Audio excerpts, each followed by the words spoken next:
Voltamos ao programa Business RS, hoje recebendo os irmãos Queiroz, especialistas em autoestima. Então, Marius, você estava falando do método para nós. Exatamente. Antes dos comerciais, tinha passado dois itens desse método. Quais são os próximos? Então, eu vou passar para o Emanuel os outros dois. Para dividir, para ficar bem dividido. Para ficar equilibrado. Tá e uma coisa só salientar o seguinte, esse método é um método prático, quer dizer, a pessoa pode executar. Qualquer um pode aplicar. Com muita simplicidade. Sim, então, primeiramente, didaticamente, só fazendo para relembrar, o Marius falou, filtrar as suas ideias, ter ideias positivas que vão lhe levar. E o segundo, você tem ideias positivas, começa a vivenciar as ideias positivas, parte do mental para a ação. A terceira ação, didaticamente, é a seguinte, proteja-se das influências negativas. Você tem boas ideias, você vivencia o que você acredita que é positivo para você, não pode deixar que as coisas negativas venham interferir na sua vida. Então, e é bem interessante, Ronald, se blindar dessas questões negativas. Blindar dessas questões negativas, ou seja, não permitir que a negatividade exterior venha estragar a sua felicidade. Tem tantas pessoas, Ronald, que recebem uma crítica e elas ficam magoadas com essa crítica. E elas não têm como processar essa crítica para transformar em algo positivo. Perfeito. Na verdade, eu costumo dizer que não interessa o que acontece com você, mas sim como você reage ao que acontece. Exatamente. É isso que você está querendo dizer. Perfeito. Né? E tem aquele velho ditado, né? Os cães ladram, a caravana passa. Perfeito. Né? Então a caravana tem onde chegar. A caravana não vai se abalar porque um cachorro está ali. Uau, uau, uau. É um ditado árabe. A quarta ação, ela é o seguinte. Comemore todas as suas vitórias, todas as suas conquistas. Olha só que coisa bacana, pessoal. Se a gente começa a ter boas ideias, começa a vivenciar as boas ideias, começa a se proteger da negatividade, tudo aquilo que a gente consegue com o nosso esforço, com o nosso trabalho, nós devemos comemorar. Mas é comemorar aqui, é no íntimo. Como acaba levando a uma espiral positiva. Né? Exatamente, porque acontece um fenômeno muito interessante quando tu comemoras as tuas conquistas. Tu dá em ti mesmo um choque do bem, um choque positivo, energia. É uma mensagem forte que diz para você mesmo o seguinte, eu consegui isso aqui, eu posso conseguir mais.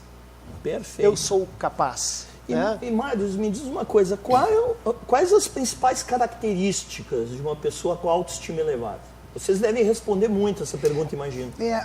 A primeira coisa que uma pessoa, quando começa a elevar a sua autoestima, dentro desse processo, que pode ser novidade para algumas pessoas, começam a conectar ou se autoconectarem com a sua própria energia, é o início de um processo a pessoa se sente mais segura.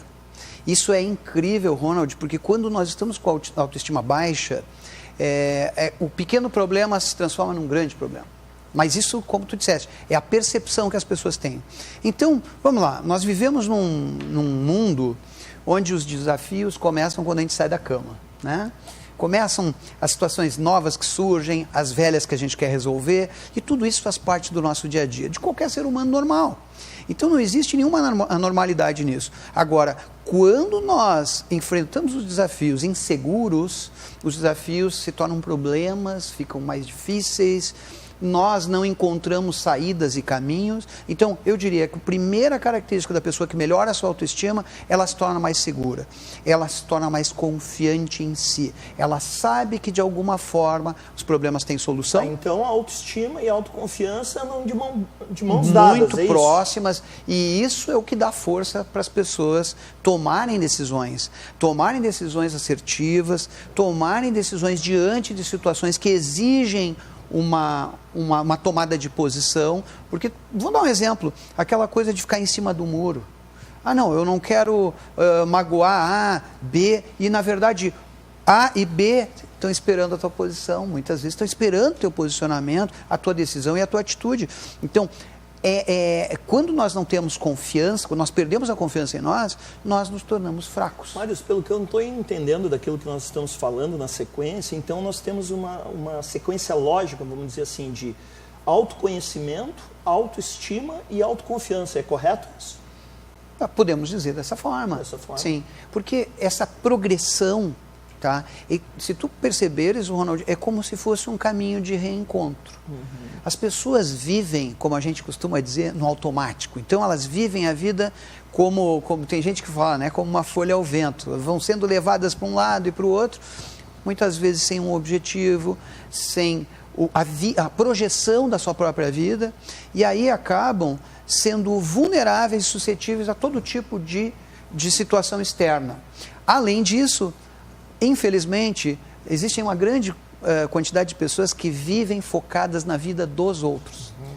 Focadas no externo e não internamente. Entendi. E, Emanuel, me diz uma coisa, ligação de autoestima com protagonismo. Porque tudo que o Mário está falando, né, que muitas pessoas andam no piloto automático, eu estou entendendo que isso também leva a pessoa a ser dona da sua própria vida, é isso? Exatamente. A pessoa que tem autoestima elevada, ela começa um processo de construção da sua vida. Ela não se preocupa mais se a vizinha mudou o cabelo ou pintou o cabelo, se aquele vizinho trocou de carro e eu não posso. Ela começa a focar no seu crescimento pessoal. E, naturalmente, Ronald, a pessoa que começa a elevar a sua autoestima, ela começa a compreender alguns outros processos, como, por exemplo, a mesquinhez não tem mais valor. A abundância e a prosperidade começam a ser coisas naturais. A pessoa vai começando a entrar num trilho, e isso tudo é um processo mental que traz para a nossa vida corporal, no caso física, e tu começa, invariavelmente, tu começa a entrar num trilho de prosperidade, de abundância, levar a mesquinhez, a fofoca, toda para longe, porque são fatores que não constroem nada na vida do ser humano. Excelente. E, rapazes, me digam uma coisa, qual o limiar entre a autoestima extremamente elevada e a arrogância? Sabe, Ronald, as pessoas às vezes confundem uma pessoa muito segura com uma pessoa arrogante. Nós acreditamos que são coisas diferentes, são distintas, tá? Ou seja, uma pessoa pode se transformar numa pessoa mais segura, muito mais confiante, e ela continuar sendo uma pessoa humilde, respeitadora. Isso tem muito a ver com as crenças que essa pessoa tem. E acrescento uma coisa, a arrogância, em geral, é uma atitude das pessoas que querem se proteger de alguma coisa. Elas querem ocultar ou construir em volta de si uma ideia que nem sempre é verdadeira, porque não é a autoestima elevada que transforma alguém numa pessoa arrogante. Isso a pessoa já contém dentro dela isso, como uma pessoa não se transforma em humilde porque ela não tem, por exemplo, recursos financeiros. Não são coisas bem diferentes. Ótimo. No próximo bloco nós vamos falar sobre os autores irmãos Queiroz e o livro Realize-se. Voltamos já já.